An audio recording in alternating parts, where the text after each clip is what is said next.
Coming up on Cannabis Coast to Coast News with Alaina Pinto this week, all quiet on the federal reform of cannabis front, and the president ignores it completely in his congressional address, despite the presence of recently released Russian prisoner Mark Fogel in the audience. We talk with the political director of NORML, Morgan Fox, in Washington, D.C. I think that this is kind of the battle that we're looking at going forward, that if we do not raise the priority of this issue, it's not really going to get addressed in the near future. Plus, democracy under attack as Idaho legislators are looking to block any future ballot questions regarding cannabis policy in that state. And in Ohio, the House of Representatives there proposes a second bill to amend the ballot-approved cannabis market with a less worse bill than what the state Senate proposed last week. Plus, in Texas, a judge stops their attorney general from overturning the already passed ballot initiatives by voters that decriminalize cannabis possession in many cities in that state, including Dallas. All that, plus more state reports and international news, including the arrest of a beloved caregiver in New Zealand, sparking protests in that medically approved nation. Cannabis Coast to Coast News with Alaina Pinto is next.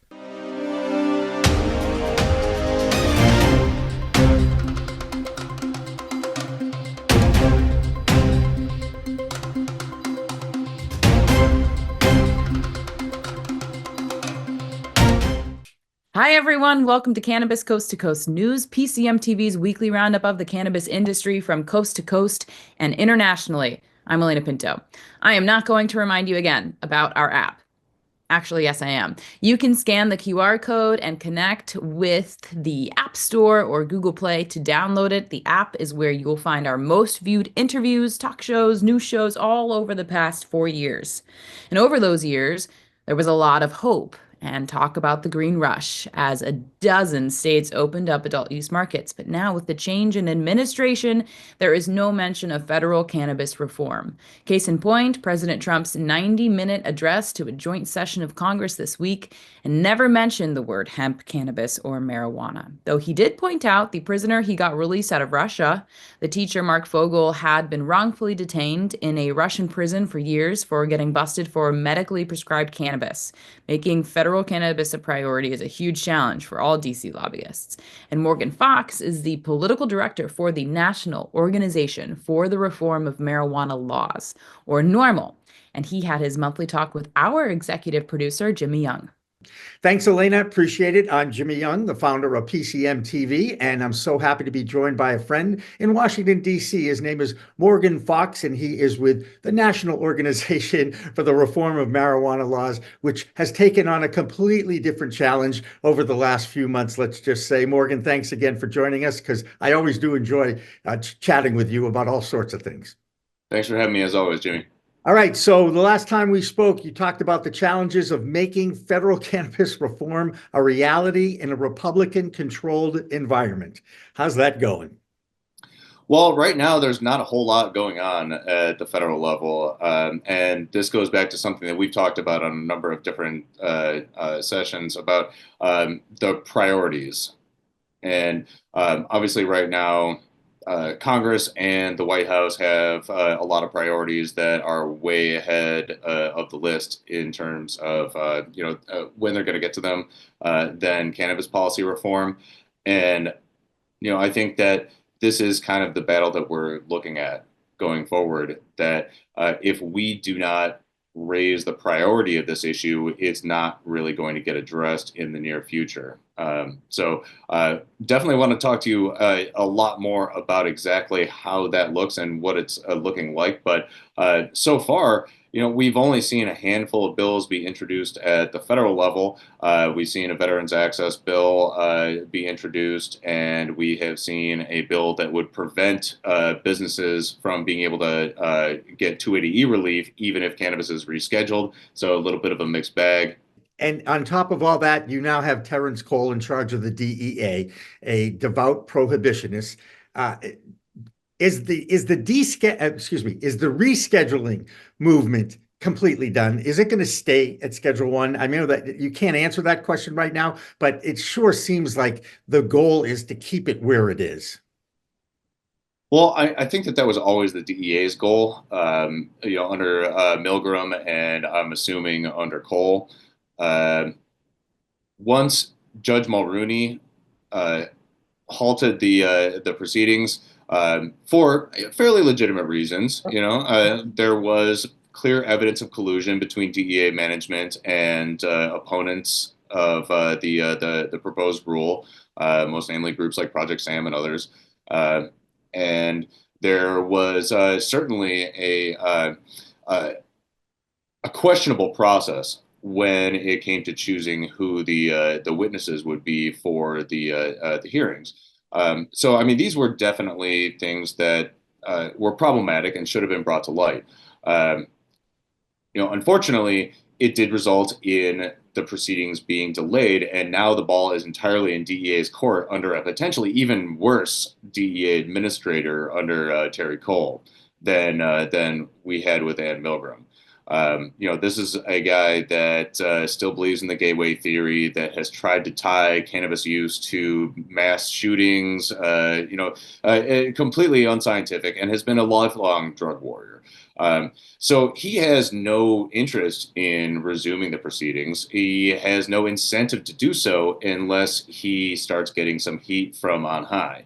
That entire interview will be posted on our website, procannabismedia.com, plus the PCM TV app. Well, how quiet is it in Washington, D.C.? A report surfaced from an anonymous source in the White House who supposedly asks a former aide if the White House will listen to ideas on federal regulation.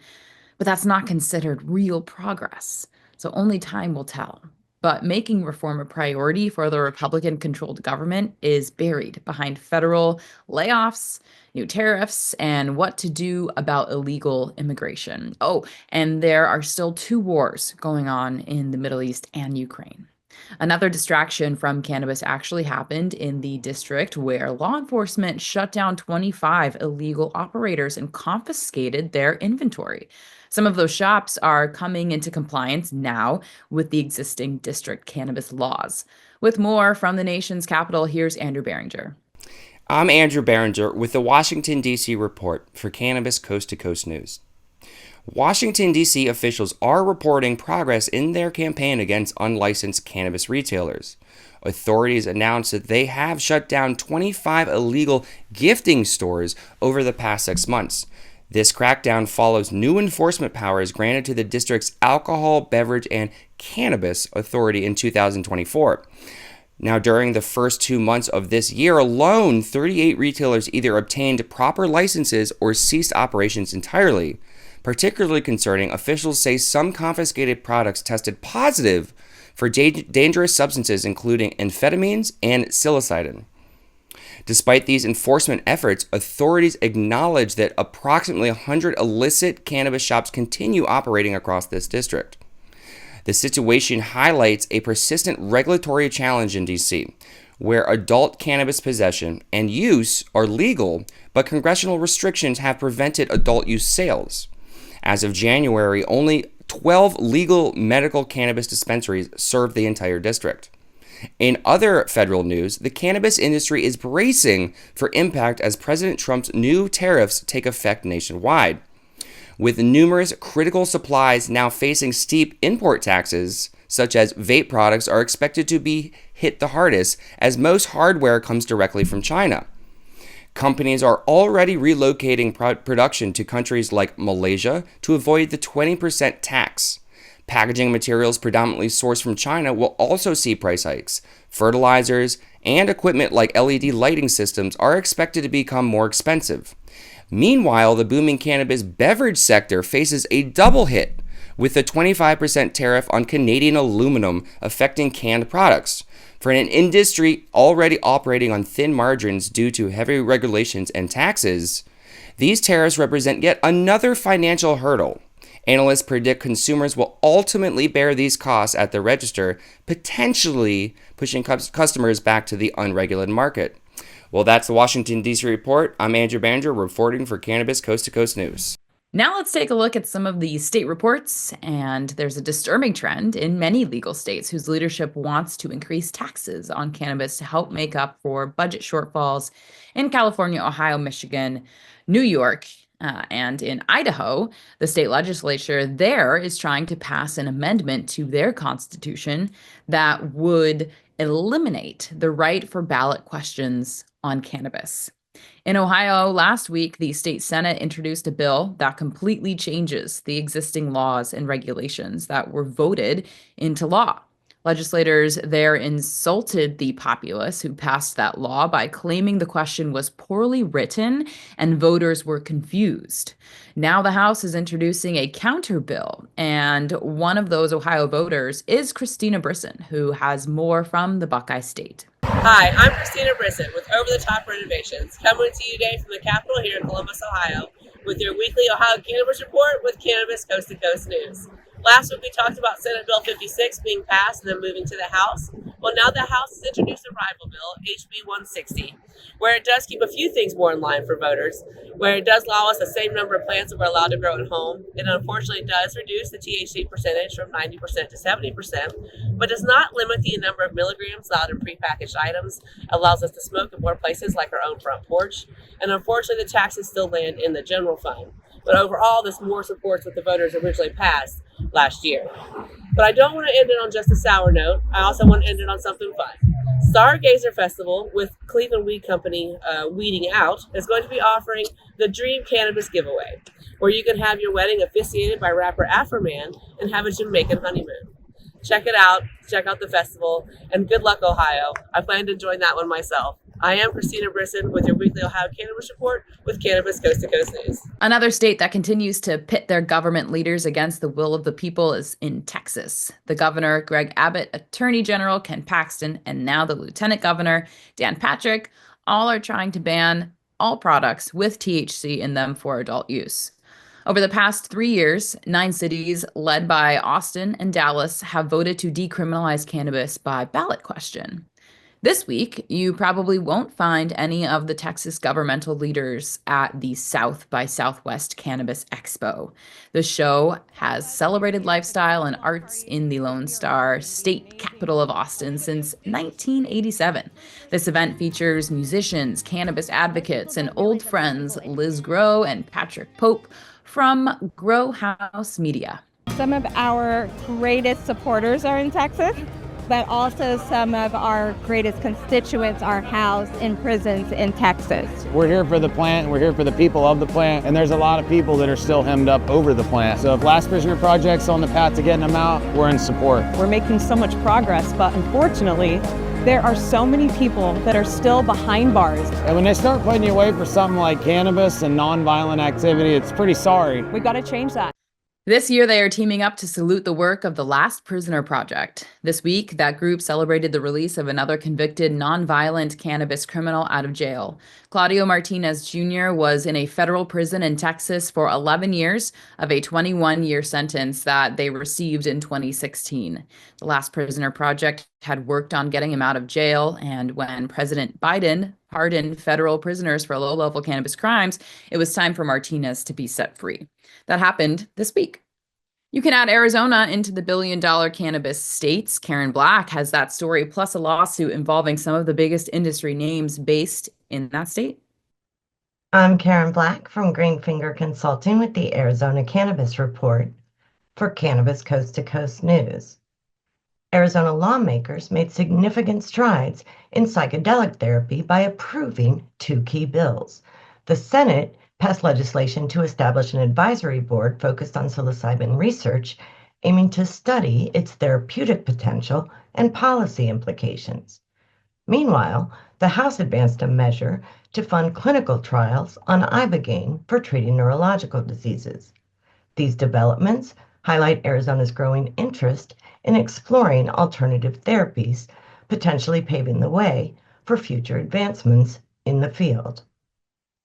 Speaking of legislation, 5 cannabis bills survived crossover week in the Arizona State Legislature. Measures to regulate medical dispensary locations and expand clinical research trials have moved forward with strong bipartisan support. Additionally, policies for adult hemp beverages have been sent to the House for further consideration. However, a bill restricting cannabis advertising remains stalled, while another addressing dual licensees in rural areas is expected to advance in the coming weeks. In legal news, a recent lawsuit filed in Arizona against Trulieve is putting pressure on the use of cashless ATMs in cannabis dispensaries. These machines process cannabis payments by disguising them as ATM withdrawals, potentially violating financial network rules. The case could have significant implications for dispensaries nationwide, not just in Arizona, as the industry faces increased scrutiny and potential legal action. With federal banking restrictions still limiting traditional payment options, cannabis retailers are advised to explore compliant payment solutions to avoid costly penalties and regulatory issues. On a lighter note, there are several cannabis events in the Grand Canyon State. The Earl Cup, an annual two-day Cannabis Appreciation Awards event, was held this past weekend in Mesa. The Legends of the Leaf Cannabis Cup will be held March 14th at the Golden Hills Golf Club, also in Mesa. On March 20th, the Hemp Industry Trade Association will hold a networking event in Scottsdale. That's all for this week's Arizona Report. I'm Karen Black from Greenfinger Consulting reporting for Cannabis Coast to Coast News. That'll do it for the A Block, or first section of Cannabis Coast to Coast News. When we come back, we will have our international reports from Europe and Canada, plus we'll check in with our Cologne guy from Chicago. Cannabis Coast to Coast News continues after this break. Just outside of Chicago, Illinois. For Cannabis Coast to Coast News, thanks for tuning in. Ready to take your craft to the next level? Imagine faster extractions, purer products, and more profits. Sounds good, right? At Pure 5 Extraction, we've revolutionized cannabis extraction with our game-changing technology. No solvents, no heat, just the cleanest, most natural process on the market. Whether you're a boutique grower or a large-scale operation, Pure 5 has the tools to elevate your business worldwide. Visit pure5extraction.com today. Pure 5 Extraction, because your plants deserve the best.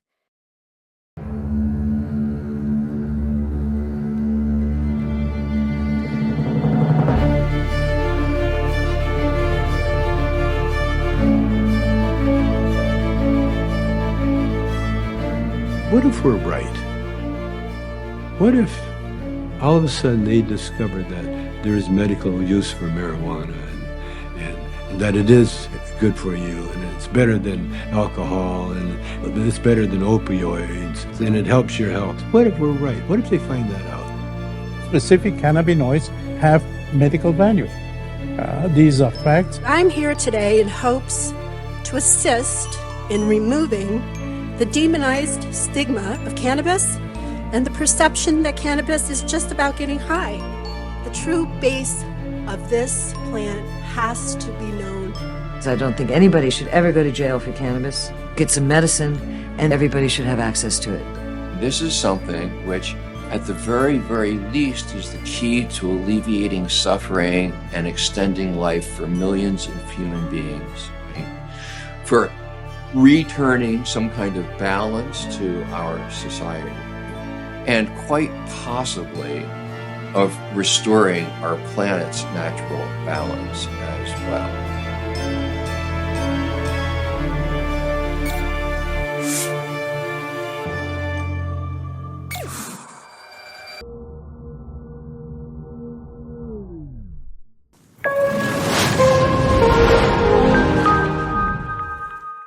Welcome back to Cannabis Coast to Coast News. I'm Alaina Pinto. Before we get back to our roundup of state reports from here in the United States, there's a lot going on around the world. Perhaps the most interesting development this week comes from the South American country of Colombia, where for decades the cartels down there controlled the market traffic and in some cases the government. Now the head of the government in Colombia, President Gustavo Petro, is asking his Congress to legalize the plant medicine to decrease the violence that has accompanied that enterprise for years. Cannabis in Colombia has been legal for medicinal purposes since 2016 and industrial purposes since 2021. For adult use, cannabis has been decriminalized for home grow, possession, and consumption since 1994. Now it's time to move, though, from South America to Europe, where Ben Stevens reports on the progress of Switzerland's launch of their adult use market. I'm Ben Stevens with Business of Cannabis with this week's European Cannabis Update for Cannabis Coast to Coast News.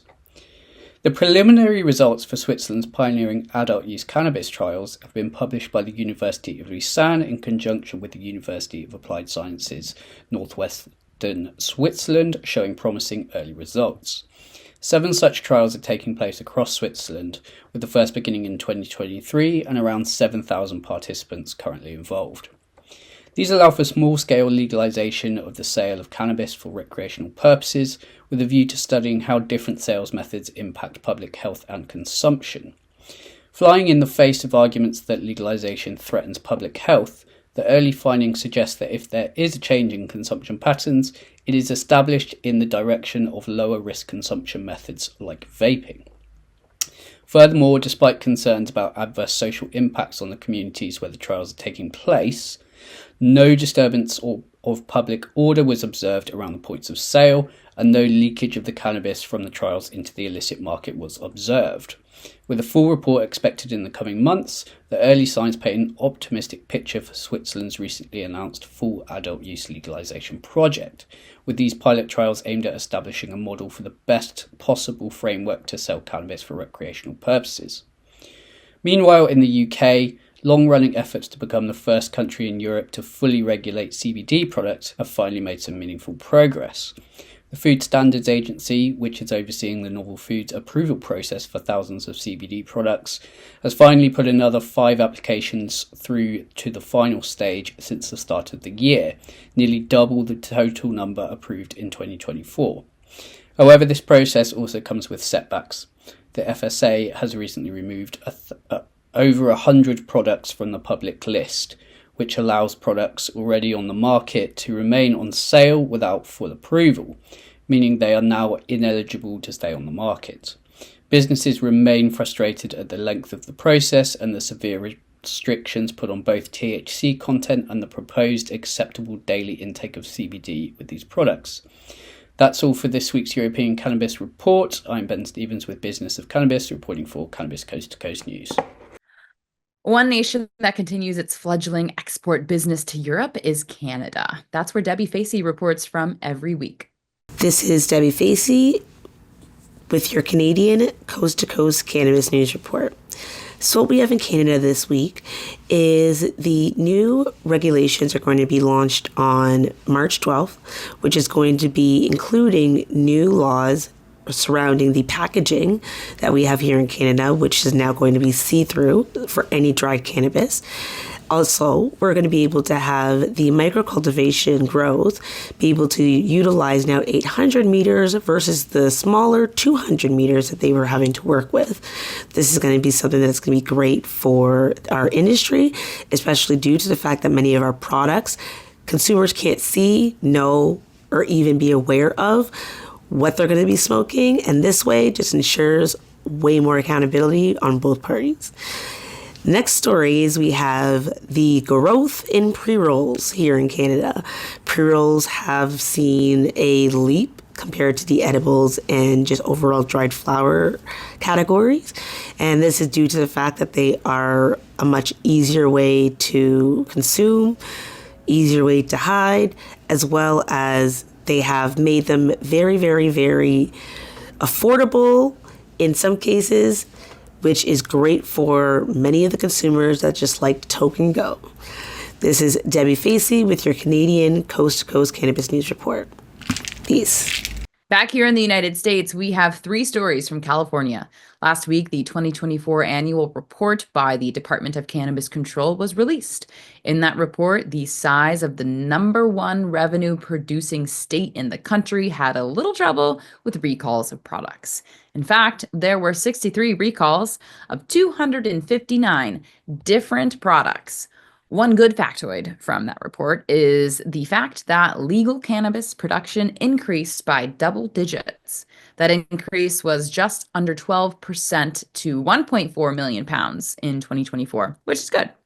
However, when you consider that the illicit market was estimated to be 11.4 million pounds, you understand that the impact of the legal grows and production still pales in comparison.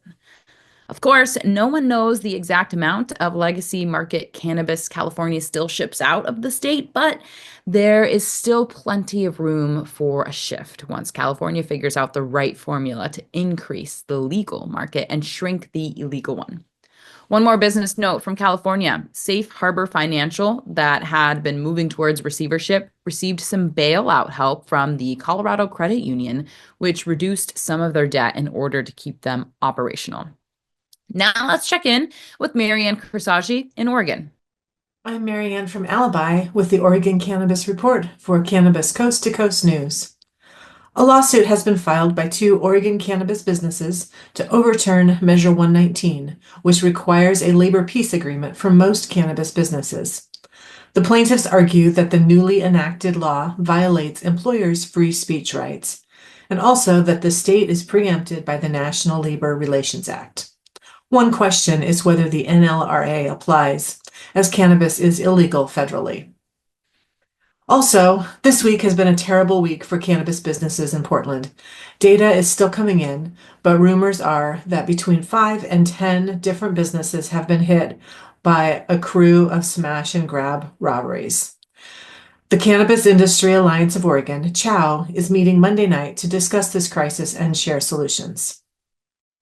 If you're in town, would love to have you attend. That's the Oregon Cannabis Report. I'm Marianne with Alibi for Cannabis Coast to Coast News. In Illinois, one of the nation's largest multi-state operators, Ayr Wellness, is moving out. At the same time, they are putting more of an effort into increasing their footprint in Florida, an all-medical market. Ayr will be selling their 4 retail stores where they were never able to achieve scale or the vertical integration needed to compete.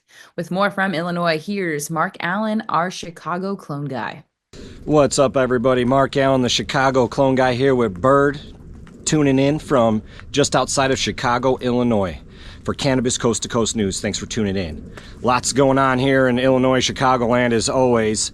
Unfortunately, not the greatest news, but in Richland County, Illinois, 2 parents decided to send their 5-year-old to school, kindergarten, with a bunch of cannabis concentrates, and some paraphernalia in their literally clear breakfast lunchbox. So the teachers saw all of it. They called the police. The police went to their house to arrest them, which I didn't really like that, even though it was very stupid. But then the police found meth. So these meth heads sent their kids to school with cannabis. Fortunately, I guess, luckily it wasn't a meth sandwich. But in other news, DuPage County, Illinois, good news, dismissed 19 cannabis DUIs because of the bad blood test results that we were talking about not too long ago. Try saying those words fast in a row. But that's great for DuPage County to dismiss those 19 DUI cases for cannabis. Thank you for doing that. Other interesting news, Mayor Johnson is in a battle with Governor Pritzker over, simply put, hemp and cannabis regulation. This is pretty interesting. Normally, they're on the same page, but Governor Johnson wants less regulation on hemp, and Pritzker wants more, so they're kind of battling right now. So we're going to see how this heats up, because it's definitely heating up here, even though it's snowing outside, but figuratively it's heating up in Chicago. And it's my birthday today, and it's snowing. Guess how old I am in the comments. One last thing to finish up this segment. Elgin, Illinois had over 10,000 reported exposure THC-related calls for cannabis that put people hospitalized and kind of messed people up. So long story short, because of all those calls, they banned THC edibles in Elgin, Illinois. Population of about 110,000 people. But that sums up the news for Chicago. I'm Mark Allen, the Chicago clone guy. This is Bird reporting for Cannabis Coast to Coast News. Now let's check in with Tina Tasaka in Nevada and get an update on the emerging influence of the tribal nations in the cannabis industry. I'm Tina Chisaka with 420 Technologies, and this is the Nevada and Tribal Nations Report for Cannabis Coast to Coast News. The Indigenous Cannabis Industry Association leadership is heading to Las Vegas for the Res 25 Economic Summit presented by the National Center for American Indian Enterprise Development, and they will champion the growth of Native participation in the cannabis and hemp industries. The event is comprised of tribal leaders, members of Congress, state and local officials, and CEOs on a national platform. After parties will take place one evening at tribally owned New Woo Dispensary and Consumption Lounge in downtown Las Vegas. The conference is being held at Caesars Palace March 10th through the 13th. I'll be there. There is fantastic humanitarian work in Las Vegas. Through the Las Vegas Chamber of Cannabis, I was informed about this amazing woman and executive director, Shauna McQueen, whose daily passion takes in donations and gives out donations, serving homeless communities in downtown and the tunnels. On any given night, they may pass out 100 hot meals, socks, batteries, 120 water bottles, canned goods, and more. They thrive from partners and donations. You can follow them on IG, Holy Smoke Vegas. They are a 501c nonprofit plus 100% volunteer based. The Chamber of Cannabis is a supporter and sponsor. During a late February shooting investigation near I-11 and the 215 in Northwest Las Vegas, it led to an arrest of Christopher Christman on March 5th. While searching for a weapon, detectives found 41 pounds of illegal cannabis in his possession. Christman now faces multiple charges, including assault with a deadly weapon and possession charges. That's it for the Nevada highlights and tribal nations. I'm Tina Chisaka with 420 Technologies and Cannabis Coast to Coast News. One of the biggest challenges in any legal cannabis market is dealing with the various compliance and regulations that every state has in place. Some, like here in Massachusetts, have some very unfair rules that they continue to perpetuate. For instance, you have to pay for different fees and licenses for the same business. Also, for instance, if you have a dispensary for adult use and want to get a medical license too, you have to pay separate fees for each dispensary location you are licensed to operate in. We'll have a more detailed report on the situation in the Bay State in our next block. But at least Massachusetts is not alone with issues with their regulatory bodies. Christopher Bright has the story of one such issue in Maryland. Here he is. Welcome to Cannabis Coast to Coast News. I'm Christopher Bright from The Enlightened Voice, bringing you this week's top cannabis headlines. Renee Coleman, owner of Bud and Mary's LLC, is calling out Harford County's officials for delaying her dispensary's opening. She says she can't secure a location because the county's council won't give her the go-ahead. Coleman was awarded a state dispensary license in August of 2024. Maryland gives license holders 18 months to open, but the 6 months in, she says she's still stuck with nothing but a logo. I'm very, very worried, Coleman told WJZ. We've had no communication from the county council, and what am I supposed to do? Despite multiple attempts to meet with her officials, Coleman says she's been ignored. The county, however, claims its hands are tied. They proposed legislation to allow dispensaries, but the council voted it down, blocking permits. Coleman has already invested $20,000 and says this is unacceptable. We followed all of the rules and we just want to do what the law allows, she said. With no progress at the county level, Coleman's next move is to take the fight to the state. And this week's content creator is Gina from Quality Vibes Canna. Her inspiring rags to riches journey highlights the power of self-belief and hard work. She designs merchandise for Get to the Joint and Trappin' Manufacturing, as well as uniforms for many medical cannabis companies. Check out her amazing work on her Instagram at Quality Vibes Canna. And this has been this week's Maryland's Cannabis Report. I'm Christopher Bright, the Enlightened Voice, reporting for Cannabis Coast to Coast News. That'll do it for the B block. We have our final section of this week's news coming up. In the C block, we will tell you about an unfair arrest of a beloved caregiver advocate in New Zealand who has busted last week and caused a countrywide protest. Cannabis Coast to Coast News continues after this.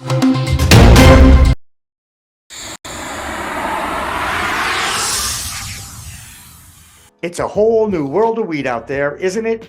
Everyone is learning new ways to titrate, ingest, consume, imbibe, and engage with this plant medicine we call cannabis.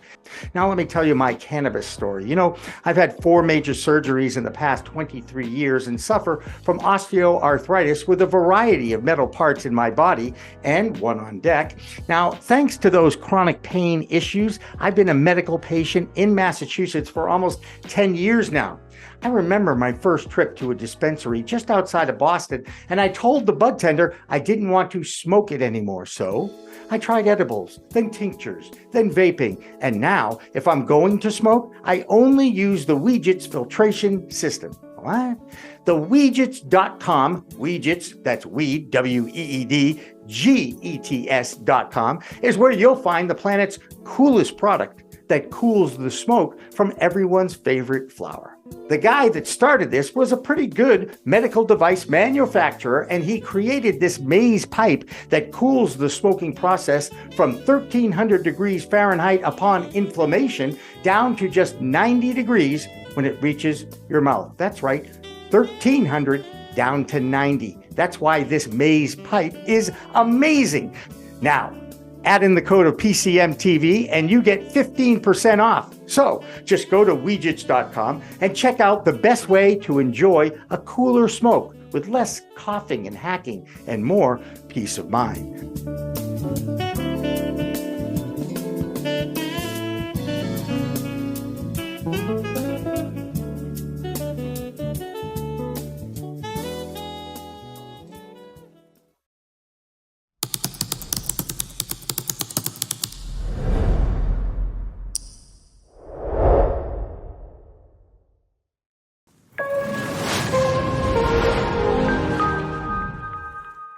Welcome back to Cannabis Coast to Coast News. I'm Alaina Pinto. This is the C block, or final section of our weekly roundup of cannabis news from around the world. One final reminder to remember to scan the QR code to take you right to the App Store or Google Play and download the PCM TV app.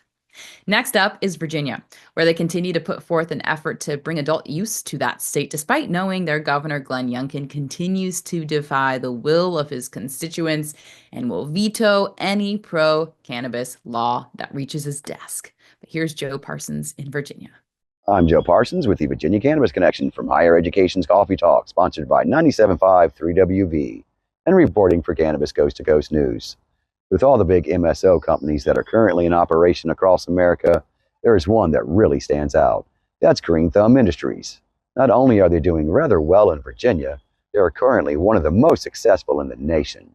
GTI went public with their fourth quarter earnings, and unlike a lot of the other big MSO companies, they are thriving in an industry that is proven to be extremely difficult to achieve profitability and growth. They reported record high sales numbers in both medical and adult use markets. The chief executive officer and founder of GTI, Ben Kovler, was proud to report their growth progress and went on record to say demand for THC in America is at an all-time high, and Green Thumb is well positioned to deliver on this opportunity. Meanwhile, alcohol consumption trends in America are not positive, as the Surgeon General recently warned of the harms of alcohol and its link to cancer. In contrast, cannabis is enhancing the well-being of tens of millions across the nation. For their fourth quarter earning, they had over $294 million in revenue. Cash flow from operations reached over $195 million, and an additional $172 million in cash from repurchasing $43 million of company shares. In Virginia, they're a great business partner, and they represent the district where I live, that is HSA Health Service Area 3. They have shown to be most interested in the possible retail market in Virginia, as under current guidelines, they're only allowed to operate 6 total locations in the Commonwealth. An adult use market would allow for even more growth potential in the entire Commonwealth and not just one region. And I know that I personally wish them continued success. Well, that's going to do it from this week from Higher Education's Coffee Talk, sponsored by 97.5 3WV in Charlottesville, and reporting for Cannabis Coast to Coast News. I'm Joe Parsons. Until next time, stay lifted. With all the doom and gloom coming from the industry, there are still some exceptions to the downturn in fortunes. Take Massachusetts-based multi-state operator MariMed. They are expanding and growing at a slow, controlled, healthy, and profitable manner. This week, they closed on an $11 million deal for a Delaware-based company. Here's Doug Miller, who is high on Wall Street and has some more insights on MariMed. I'm Doug Miller from High on Wall Street with this week's Cannabis Stock Report for Cannabis Coast to Coast News. MSO MariMed has closed on its $11 million acquisition of First State Compassion Center in Delaware. The deal was made in July of 2023 and includes 2 medical cannabis dispensaries as well as cultivation and processing facilities. The FSCC acquisition adds to MariMed's ongoing roll-up strategy, which included acquisitions in Maryland, Massachusetts, and Illinois. So let's see how MariMed's stock chart looks. It's trading around 11 cents, and it's been pulling back, so keep an eye on it for that bottom so it can reverse back up. And be sure to trade smart and lock in those profits. The entire market's been a little choppy lately, so you have to trade them very, very smart right now. And that's this week's Cannabis Stock Report. Reporting for Cannabis Coast to Coast News, I'm Doug Miller. In other news from Massachusetts, there's a retailer who owes the state over $420,000 in state taxes. Rebel, with 2 locations in Great Barrington and Boston, is challenging those controversial host community fees of 3%. Many cities and towns across the Commonwealth want those cities and towns to actually explain why those fees exist. They even have the nerve to ask the courts to ask city officials what they are doing with them. It's happened a number of times in the state, and some more friendly cities and towns are even eliminating them since they either don't want to account for what they are doing with those fees or they're using them for non-cannabis related businesses and activities. Another issue in the Bay State is the decline of the medical market. The Department of Health was originally overseeing the entire medicinal marijuana program from 2013 to 2018.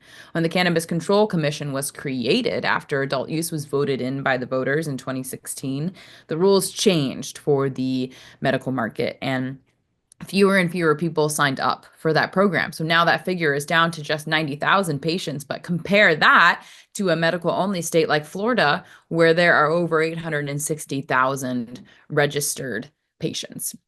ACS of West Bridgewater and Hull are now going to be dual licensed dispensaries after both towns allowed them to apply for an adult use license in addition to the medical only license they've been operating under since 2018. And now ACS is waiting for the Cannabis Control Commission to give them the green light to open their Hull location for adult use. Alan Casper is an outreach coordinator for ACS and explains how challenging it is to deal with the CCC and some of the regulations of operating a legal compliant business. It's clear medical places are closing. It's clear that it's incredibly expensive to be medical as opposed to adult use. The number of adult use that have cropped up everywhere has made it even harder to compete. And also with the lab fraud, people, are just pouring sometimes contaminated, cheap product onto the market. So it's very hard to compete if you're, a vertically integrated, very compliant, very patient-oriented, concerned about quality dispensary. In New York, there is a new type of license in that state that's going to interest plenty of companies that manufacture unique products who want to white label their products in the Empire State. So there's now a new license available called the Type 3 Branding License. This will allow out-of-state operators to get their products into one of the fastest growing markets in the country. When it comes to New York, one attorney has carved out a niche for his live show called Ask Me Anything About Cannabis. It's on Wednesdays. His name is Jeffrey Hoffman, and you can check him out on LinkedIn live at 4:20 p.m. Our New York correspondent is Pam Schmiel, and she talked with Jeff this week and, of course, asked him anything. This is Cannabis Coast to Coast News. I'm Pam Schmiel reporting from New York. Today we have Jeffrey Hoffman with us, a cannabis lawyer from New York, and he's going to talk to us about New York State's cannabis medical participation and how it's been declining and becoming an afterthought for lawmakers. Next week, medical advocates will rally in Albany on Tuesday, the state's capital, to push for changes to strengthen the program. Welcome, Jeffrey. Thank you for having me. Can you just tell us a little bit about the main goals of the rally in Albany next week and what you're hoping to accomplish? Sure. So as often the case in every state that eventually goes adult use, the medical program becomes the bastard stepchild of cannabis in that state. We've seen declining numbers in New York's medical cannabis program. I think at the high water mark, there were about 150,000 folks with medical cards, and it's down closer to about 100,000 now. So we have several bills in front of the legislature that we're hoping that they will turn into law. 3 of them that we're going to be focusing on at our Medical Cannabis Lobby Day on Tuesday, March 11th. 2 of them are sponsored by the majority leader in the Assembly, Assemblymember Crystal Stokes. One of which would require the medical health insurance providers that are completely funded by the state. These are entities like Workers' Comp and Epic. It would require them to cover medical cannabis as part of their offering, right? Right now in the state of New York, medical cannabis patients are pretty much entirely responsible for the cost of their medicine. We're not talking about the Aetnas or the Blue Crosses of the world. We do not expect them to get involved in this until federal legalization occurs. But in every state, there are a variety of state-funded health insurance entities. And of course, if they're funded by the state can require what it is that they cover. So the first bill that we're going to be promoting, it is one of the majority leader's bills, and it would require the state-funded health insurance entities here in New York to cover medical cannabis.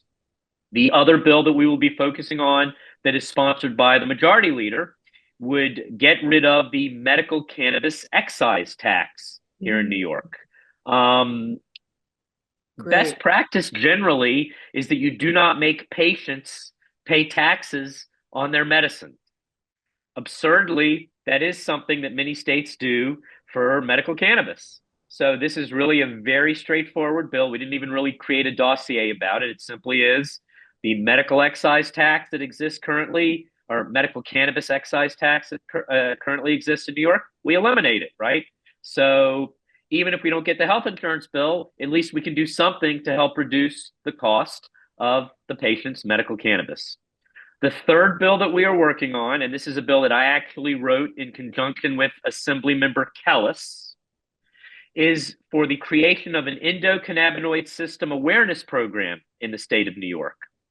The vast majority of medical professionals in the United States were not taught about the endocannabinoid system in their medical training. Our numbers show only somewhere between 10 to 15% of medical schools teach about this. And this is a fundamental bodily system.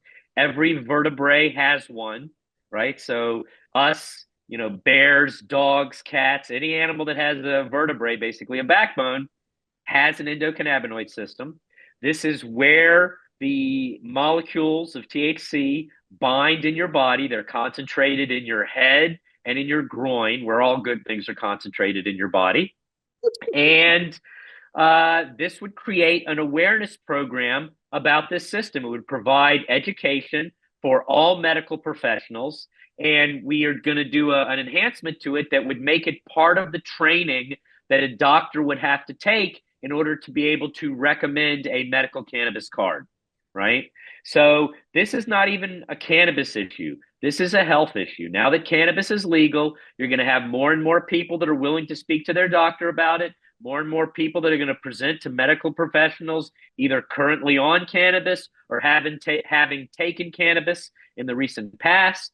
And so this is a health issue, and we got to make sure all medical professionals have these educational resources. And those are the 3 bills that we will be promoting at our big press event on the $1 Million Staircase, which is where everybody does their press events in the Capitol in Albany on Tuesday. Does insurance cover it in other states? And No, this would be the first we're trying to passed do this. legislation that had that. That's right. There's other states that are attempting to do it. New Jersey is actively trying to do this as well, but whoever does it first will be the first.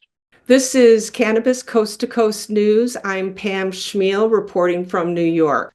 This is, of course, National Women's History Month, and women continue to carve out a leadership role in the cannabis industry. There are women's specific trade shows, brands like Buy Weed from Women, growers from Humboldt County in California to Maine, and Kimmy Cannabis from Oklahoma brings attention to some other female superstars in the industry. I am Kimmy Cannabis from Can I Talk About It with the Oklahoma Cannabis Report for Cannabis Coast to Coast News. Women are trailblazing in Oklahoma's cannabis industry, proving that this agriculture field is a space where they can build generational wealth for their families. From cultivation to advocacy, women are shaping the future of cannabis in business, health, and social change. Oklahoma women in cannabis are not just entrepreneurs. They are advocates for mental health and wellness, pushing back against outdated stoner culture stereotypes. Some, like Ebony Jones, one of Oklahoma's few cannabis-friendly ordained ministers, are even bridging the gap between cannabis and religion, a topic often met with controversy. The conversation around mothers in cannabis is also evolving. More women are speaking out about the effects of cannabis on expecting mothers and its role in helping women battle postpartum depression while managing the everyday highs and lows of motherhood. But the journey isn't without challenges. Misogyny and patriarchy remain deeply embedded in the industry. Laura Thorne highlights this reality, revealing she holds countless unsolicited messages and photos from men in the business. Mary Jane Porter adds, I can't even tell you the gross things I've experienced in this industry. But women staying strong and true to our personal and company missions are the ones on top. As Oklahoma's cannabis industry grows, so does the role of women in shaping the future. They are not just participants, they are leaders, educators, and change makers, ensuring cannabis remains a path to empowerment. That is it for this week's Oklahoma Cannabis Update. I'm Kimmy Cannabis with Cannabis Coast to Coast News. Peace, love, and all that good stuff. And finally tonight, the story of a 66-year-old man in New Zealand called Gandalf. His real name is Paul Smith, and he is a caregiver in that country. A caregiver is a term for those who grow and share their product with medical patients who otherwise do not have access to the plant. This week, law enforcement in New Zealand raided the rural Northland property where Gandalf grew his medicine for others. These caregivers are called green fairies in that country, and they have existed in this role since medical cannabis was allowed in 2020. Unfortunately, many of the most needy patients need access to plant outside of the fees to find a doctor and prescribe the medicine, which is how that program is set up. Gandalf is now facing charges that could end up with an 8-year prison sentence. Protests have popped up in that country since the arrest, and now this case will move into the court system there. So while we all may complain about the rules, regulations, and taxes that croak the business, some countries are far worse than what is going on here in the United States. That'll do it for this week's Cannabis Coast to Coast News. I'm Alaina Pinto. Remember, it's a whole new world of weed out there. Consume it responsibly, and we'll see you next week.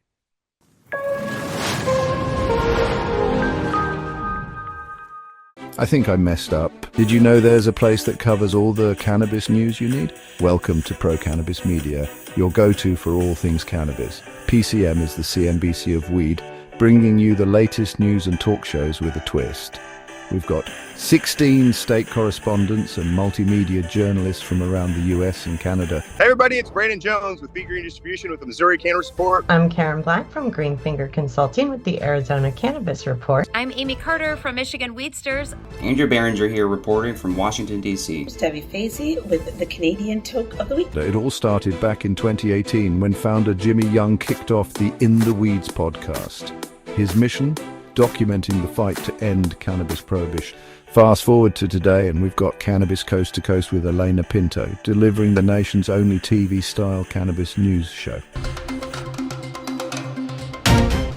Hi, everyone. Welcome to another edition of Cannabis Coast to Coast, PCM TV's weekly roundup of industry news from California to New York. I'm Alaina Pinto. As of August 2024, PCM has racked up over 1.2 million views and 14.5 million impressions on our YouTube channel.